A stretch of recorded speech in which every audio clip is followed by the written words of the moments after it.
Alright, magandang araw po sa inyong lahat mga kababayan, Batang Maynila Toits.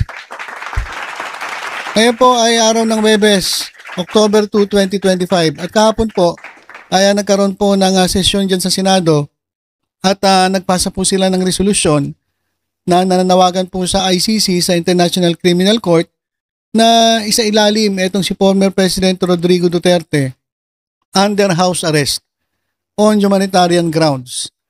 So nagkabotohan po mga kababayan. Ito po ang resulta. 15 po ang bumoto ng yes. Ibig sabihin na pabor po sila na bigyan ng house arrest ng dating Pangulo. Meron po 3 tumanggi at bumoto ng no sa house arrest ni Duterte. Meron pong 2 nag-abstain at meron naman pong 4 na absent. So mukhang valid lang na absent ay itong si Camille Villar kasi si Camille Villar ay nanganak mga kababayan. So okay lang na umabsent. Alang-alang mga kakapanganak mo pa lang.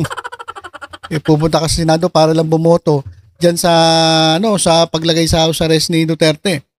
Si Chis Escudero hindi natin alam kung bakit absent. Baka rumampa. Baka nagpaayos ng kilay. Pia Cayetano. Hindi natin alam kung ano dahilan kung bakit wala si Pia Cayetano. Si Lito Lapid ay lagi naman tong mas marami pang attendance ito sa Batang Quiapo kaysa po dyan sa Senado. So, malamang kasama ni Coco, Coco Martin dyan sa Batang Quiapo. So, 4 yung absent. So, sa botong 15-3-2 ay aprobado po ang kanilang resolusyon na mag-request sa ICC na i-house arrest na lang ang dating Pangulo. So ang haba po ng ng kanilang usapan, siguro mahigit 2 oras ata kasi daming drama nagdrama pa si Bato, si Bongo, ito naman si Pastor 10K nagsalita rin. At yung mga iba diyan. So humaba po yung kanilang pagpasa ng resolusyon. At tagumpay naman sila. Bagamat talagang kumontra po itong si Bam Aquino, Risa Hontiveros at itong si Kiko Pangilinan kasi para sa kanila nawagan ko yun ng house arrest dahil sa humanitarian reason. Bakit makatao ba yung ginawa ni Duterte dun sa mga ginurgur niya? Na sinabi ng laman pero ang totoo walang kalaban-laban. So yun ba yung makatao? Kino-consider nyo rin ba yung ginawa ng mga Duterte nang kayo'y nananawagan ng humanitarian consideration? So hindi pumayag itong si Bam Aquino, Risa Hontiveros at itong si Kiko Pangilinan. Si Raffy Tulfo, sabi niya, kung talagang mapapatunayan na totoo yung kwento na talagang masama ang sitwasyon ni Duterte at yung kwento na natumba raw at bumagsak, tumama daw ang ulo, ayon sa kanya, kung totoo yun, okay lang na i-consider ko yan at puboto ko ng yes. Pero wala namang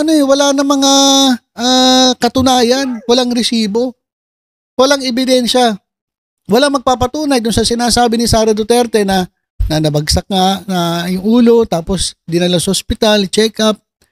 So, nag-MRI pa nga daw, sabi ni Harry Roque, ilabas niyo yung resibo. Walang resibo. So sabi ni Raffy Tulfo, mag-abstain na lang ako. So yun yung isang abstain. Si Tito Sen naman, nag-abstain din kasi baka pagpiestahan na naman ng kung sino-sino yung kanya magiging desisyon, kung yes or no. So nag-abstain na lang siya. So yung mga marites tuloy, walang masabi, abstain Diba? Kasi kung nag-yes siya, naku po, kadakot-takot na banat na naman, baka si Kiko Barsaga bumanat din diyan kay Tito Sen. Pag bumoto ng no, mas lalo na. Mas lalo ng ang daming bumanat. So, nag-abstain na lang etong si Tito Sen. So, kung ako tatanungin ninyo, siguro ang boto ko dyan, mag-abstain na rin ako. Bakit? Kasi sa totoo lang, para lang natin sinayang yung oras natin dyan Biruin mo dyan sa Senado, nag-session sila. Kung ano-ano sinabi ni Bato, ni Bongo, Robin Padilla, Cayetano, kung ano-ano sinabi nila. Pero, ang tanong, ito po ba ay papansinin ng ICC? Pakikinggan ba kayo ng ICC? Wala naman pakialam sa inyo ICC. Kahit pa 10 resolusyon, 100 resolusyon o 1,000,000 resolusyon ang ipasa ninyo, hindi naman yan hindi binding yan sa ICC. Dahil, anong pa pakialam ng Pwede nyo bang utusan ng ICC? Hindi. Pwede kayo mag-request pero hindi papansinin ng ICC yan. Sabi nga ni Ronald Llamas, dapat ganito na lang ang ginawa ninyo eh. Sabi ni Ronald Llamas, isa pong magaling po ito na political analyst. Sabi niya, ito pong ipinasa na Senate resolution dito sa digong house arrest has no bearing with the ICC. Wala po talagang bearing. Sabi ko nga sa inyo, nagsayang lang tayo ng oras eh. Nagdrama-drama lang yung iba dyan eh. Pero sa totoo, wala namang walang bearing ito sa ICC. Nandiyan na yan eh. Dapat ang ginawa na lang nila, nagpasa sila ng resolusyon sa muling pagbabalik ng Pilipinas sa ICC. Dapat yun na lang ang ginawa ninyo para tumaas ang respeto sa atin ng international community. Ito ang mas mainam. Dapat yun na lang. Kasi sirayan nyo lang yung oras ninyo eh. Hindi naman kayo papansinin ng ICC, didedmahin lang yan. Dahil wala naman kayong authority over ICC. Diba? Puro drama ang nangyari. At ito pa, si Robin Padilla, kung ano-ano sinasabi. Nasa Bartolina raw si dati Pangulong Rodrigo Duterte. Hindi mo ba alam ang Bartolina? Nakulong ka, hindi mo alam ang Bartolina? Ito, pakinggan muna natin si Robin Padilla. Siya po ay nasa Bartolina. Wala po siya doong nakakausap. Wala po siyang nakakakwentuhan. At higit sa lahat, napakahirap po para sa isang nangungulungan na sa ganong edad ay nag-iisa ka. Wala pong nag-aasikaso sa iyo. Hindi naman po kami humihingi na siya po ay pakawalan. Ang hinihingi po namin, siya po ay maialis sa Bartolina. Okay. So, Bartolina raw si Duterte. Alam nyo guys, yung Bartolina, siguro naman nakakapanood kayo ng mga pelikula. Yung Bartolina, open space po yan na maliit, napakaliit. At madilim, walang higaan, walang meron siguro dumihan doon. May bowl, pero wala pong kama, wala pong electric fan, wala pong aircon, wala lahat. Nandun ba ganun ba ang katatayuan ni dating Pangulong Rodrigo Duterte? Hindi. Kompleto nga daw siya ron eh. May kama, may sariling CR, madaig pa nga yung mga iba eh. Nandito sa labas eh. So maganda yung accommodation doon kay dating Pangulo. Wala po siya sa Bartolina. So ito talaga si Robin Padilla pa-epal eh.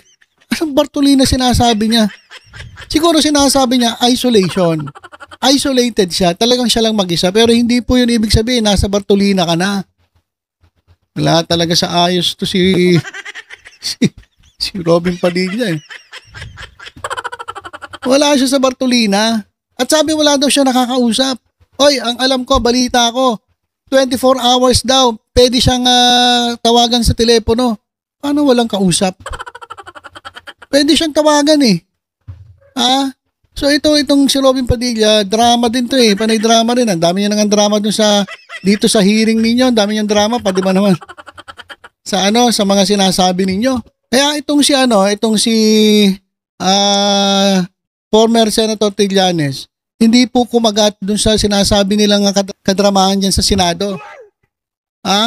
Kaya ito, saludo rin ako kay Bam Aquino, Rizal Tiberos at Kiko Pangilinan sa kanilang talagang pagtayo sa hustisya. Kasi para sa kanila, mas mahalaga yung ang pagbigyan natin ay yung nararamdaman ng mga biktima. Kasi mas marami sila eh. Kumpara kay Duterte na mag-isa lang. Diba? So, sabi po ni Trillanes, dito sa kondisyon ni ex-President Duterte, sabi niya, hindi ka pwedeng magdrama-drama dyan sa mga doktor dyan. Alam nila kasi tumatawag siya sa telepono everyday. So lucid siya So mabilis mabisto yung ganyang drama. O di nasabihan pa kayo nagdadrama. O nakikita siya eh. Merong CCTV yan eh. So kita nila na na kung ano yung aksyon, yung galaw ng dating presidente. At hindi pwedeng yung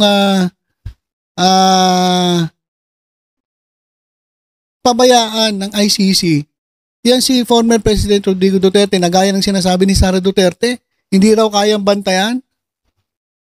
Kalokohan po yan. Mas pa nga sila mas maganda ang kanilang healthcare kumpara dito sa ating bansa.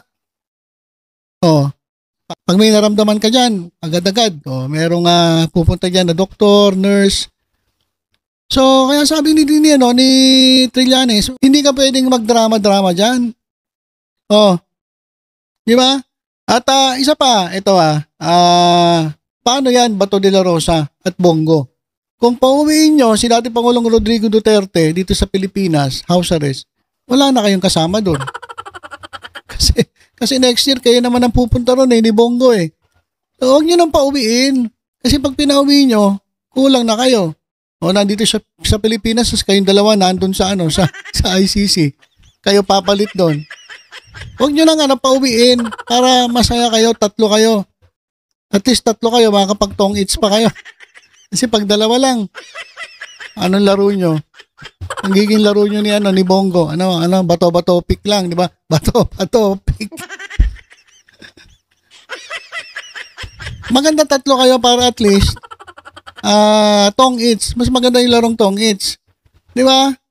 Kaya wag mo nang wag nyo nang i-request. Kaya nga ako nag-abstain eh. Kasi wala rin naman eh. Hindi naman papansinin yan. Di-deadmine lang ng ICC yan eh. So, yun lang po muna mga kababayan ng ating update. Tutok-tutok lang po dito sa Batang Maynila Toys. Ingat po tayong lahat. God bless po.